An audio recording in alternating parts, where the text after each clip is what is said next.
This week on the Storycraft Society, we are outside.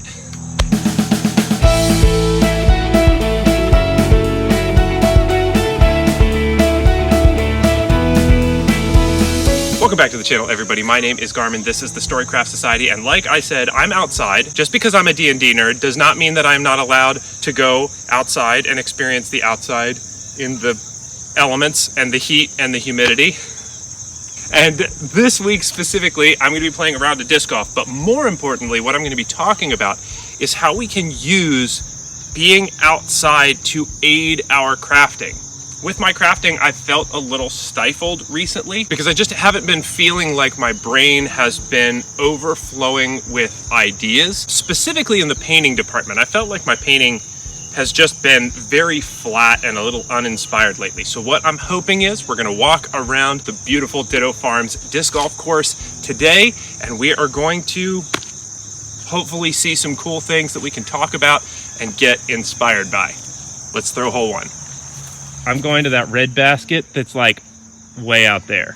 That one. All right, let's go. Throw it a queen.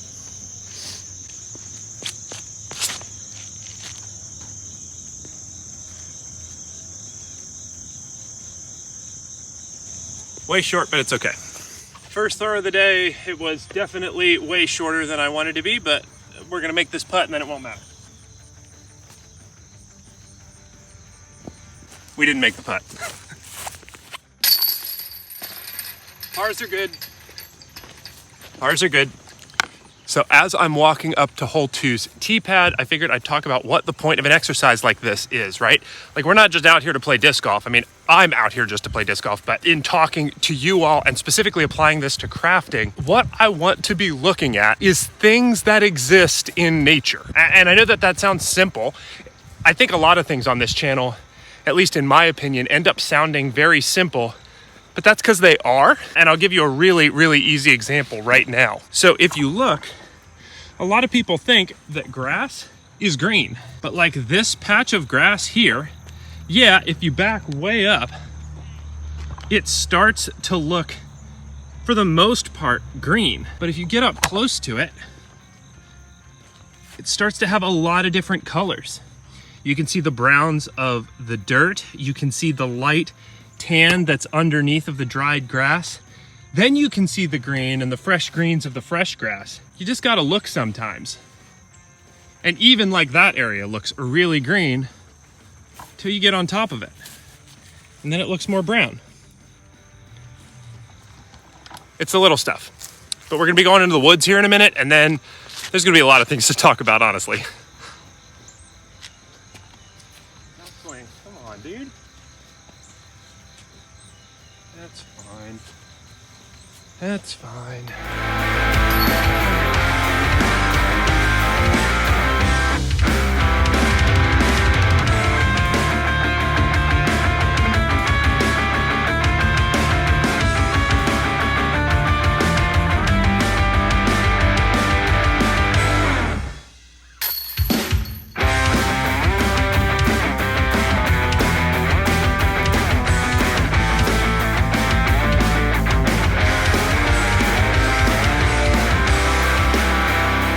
Little scoring update. It's not something too crazy. I would like to be under par through 4 holes, but right now we are at even par through 4 holes.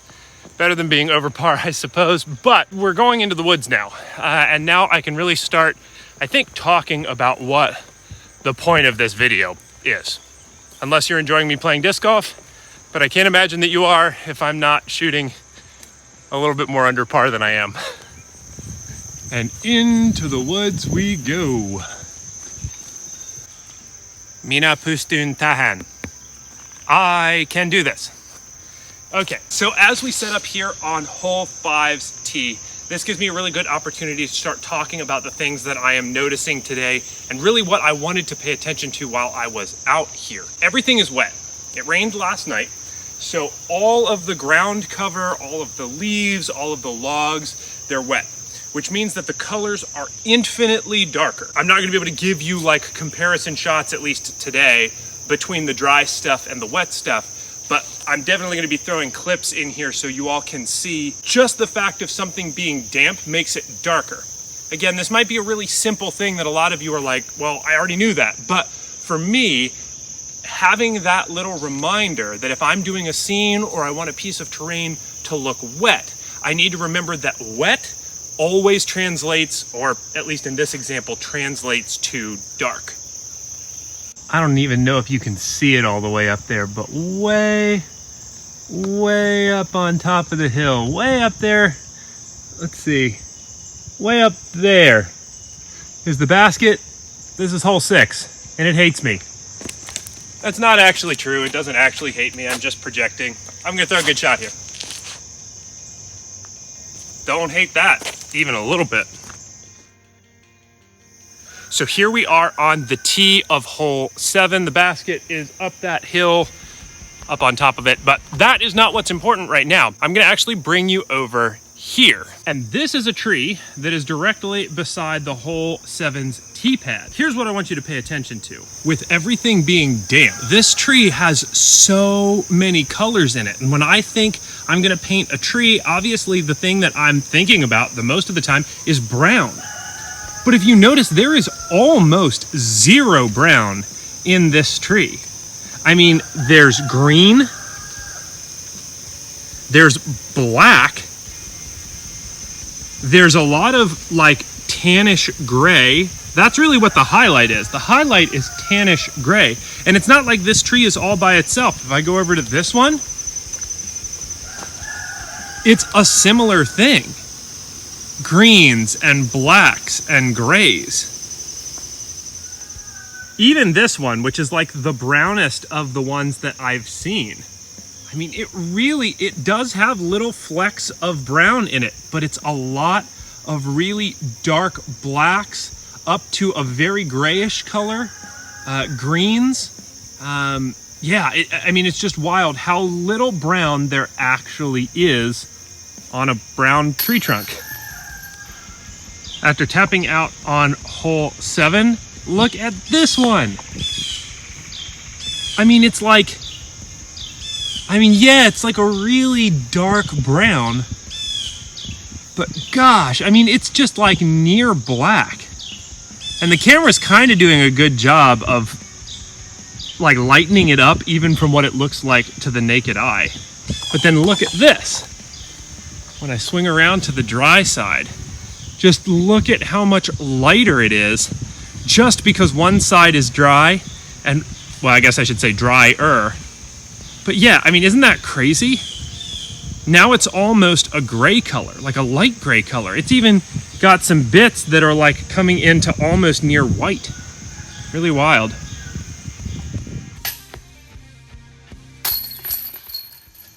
Front 9 update. I am 1 under through 9 holes. That is certainly not where I want to be, but I haven't been birdieing the easy holes, and I've actually been playing pretty good on the hard holes, so down 1, that's okay. We'll see if we can keep it going in the back. Didn't film it, but immediately threw a bad shot on hole 10. So now we're gonna try to not get a bogey. The basket is up behind those trees right there, so I gotta go out that way and all the way over. Let's see. Bogey it is. I was being melodramatic. My shot landed here, so I'm putting for 3. It's a par 3. If I make this, I don't get a bogey. So let's make this putt. No melodrama here. We took a bogey. A real bogey this time, not a melodramatic one. Here for wherever. Was that sad? That sounded sad.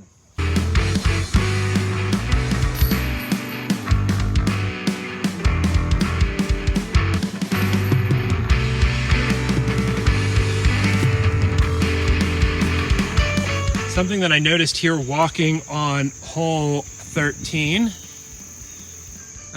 is this dirt path that's coming down here. And if you notice, like, the dirt has greens and stuff in it. I don't know if I can get, yeah, hopefully that's showing up appropriately well. But like, as I walk down this path, I didn't realize Like the dirt has multiple colors other than tans and browns, which is just really interesting.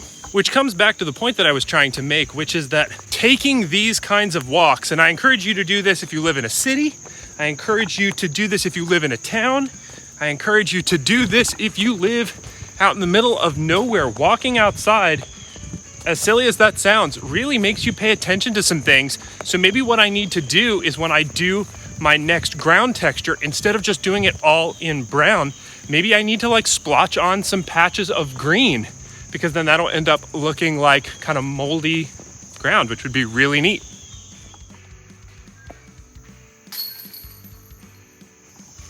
All right, so we are now on hole 14, and I'm gonna be honest, this is the hole that basically inspired the idea for me even filming this video. So here it is. To me, this place just looks right out of a scene that I would make for tabletop gaming, minus the disc golf basket, of course. There's this super awesome hill with the stone stairs that go up. And we're gonna talk about this rock here. Again, just take a look at how awesome this is. You've got the super epic stone stairs that work their way up onto the top of the hill. You've got this awesome big rock face that's blocking the way so that if someone is trying to come up this hill, you just have all of this cool topography. This rock is just so awesome. Definitely looks really cool, but if you get up close, we talked about trees earlier, and we talked about how we think of them as brown, but really there's a lot of greens and grays. Typically when we think of rocks, we think of grays. But if you get up close here and start looking at the colors that are in the striations of this rock, first of all, there's this like absolutely super, like maybe even like teal color, like light mint color. There's dark browns, there's tans. Yeah, there's little bits of grays here and there, but there's like little bits of like reddish kind of color. Again, where it's wet, it's almost black. Yeah, this is the stuff that I'm talking about. And if like I go down to a rock that's on the ground like this, I mean, there's almost no gray whatsoever. It's like dark browns and then some lighter browns in there, but lots of green. Now, I understand that if you take that and you take it out of the context of everything being wet, they would probably lighten up a little bit. But again, there's definitely something here. Just for epicness purposes, tell me that these stone stairs would not be like a perfect addition to a fantasy like game board or big battle terrain board or whatever that would be. And then of course, one last look from up on top here for anybody who's trying to gain crafting inspiration. I definitely am one of those people. Pretty awesome. Pretty awesome. Also, score update, because I can't putt, I am still at even par. No, 1 under par, because I made the putt on 11. So 1 under par. I am still 1 under par through 15 holes. So I got a birdie on 16, which is great because I put it right beside the basket from the tee, which is good. And then you're probably wondering what I'm doing in the middle of the woods. Well, this is hole 17, and I did not throw a good shot, that's for sure. The basket's way that direction. So we're throwing a shot here. Also not good. So I saved you from having to watch the absolute disaster that was my hole 17. I ended up taking a double bogey, 2 strokes over par, and it was ugly basically the whole way after I threw that just garbage shot off of the tee. So that brings us back to even par because I was 2 under through 16 because I got that birdie. So now we are walking up to the beautiful finishing hole, hole 18. We are out of the woods, which sounds like I'm excited, but I'm actually kind of complaining a little bit because the woods is my favorite place to play disc golf, but we have this to go. The basket is all the way up in that tree line up there. Let's finish strong.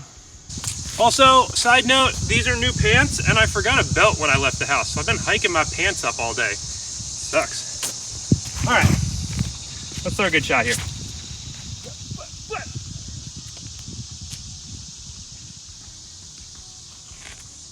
There is a makeable putt there. It was not a good shot, but there's a makeable putt. This is definitely a longer putt than I would want on hole 18 to finish under par because I'm technically at even par right now, but we're gonna give it a shot. I kind of have to work left to right here. Let's hope that we can do that with some kind of success.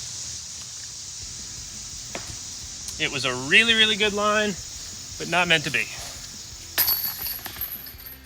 But that is it for our walk about in the woods, playing a little disc golf.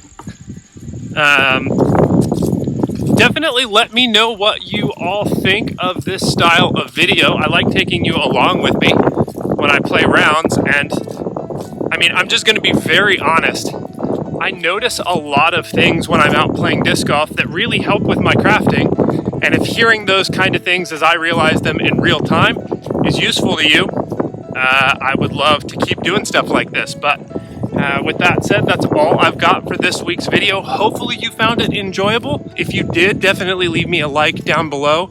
Comment on what you like about the series or how I could improve it. Subscribe to the channel if you haven't done that already. That helps the channel a lot. The number one way that you can actually help a small YouTube channel is to share their videos with a friend that you think would enjoy them. And I can't say this enough. For all of you who have ever done that, I appreciate it so much. But that's going to be it for this week's video. So until next week, moika.